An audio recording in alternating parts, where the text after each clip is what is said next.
God bless you. I'm elect Lady Owens, and I'd like to talk to you about following good leadership leads you to success.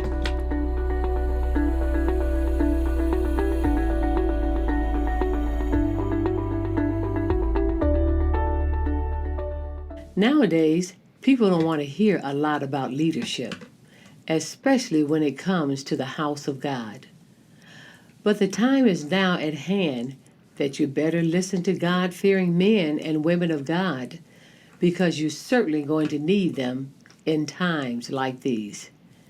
In Acts chapter 5, verses 29 through 39, it gives the story of good leadership and bad leadership. The high priest and officials came against Peter and the apostles for their stand for Christ. They were violently opposed to their preaching and the fact that multitudes were being converted by their teachings and the miracles that occurred also. So they threw them all in jail. But that night, as Peter and the apostles were in prison, God sent an angel to rescue them and escort them out of the prison as the guards slept. The next day, there was an uproar because Peter and the apostles had escaped out of prison while the gates were still locked, with the guards still patrolling their prison cell, and they did not know how they had escaped. Later, Peter and the apostles were found in the streets, still preaching the word of God.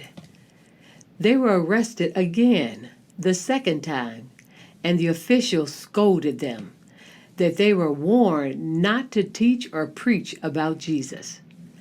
Peter and the other apostles responded, "We ought to obey God, who told us to preach, rather than men." By this time, the high priest and officials were furious and demanded that they all be killed.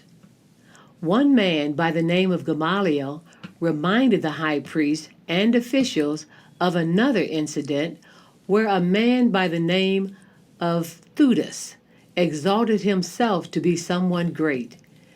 And he had a following of about 400 men whom he led astray, and they were all slain and brought to naught.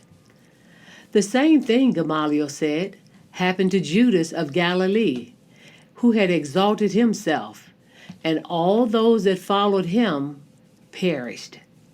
So he persuaded them to leave the apostles alone, because if their work was of men, it would come to naught. But if it was of God, they could not stop it, because they would have to fight against God. The council then released the apostles. So I encourage you, don't fight good leadership, but thank God for them and follow as dear sheep. Jeremiah 3:15 says, "And I will give you pastors according to mine heart, which shall feed you with knowledge and understanding." Get calm. God is taking care of me.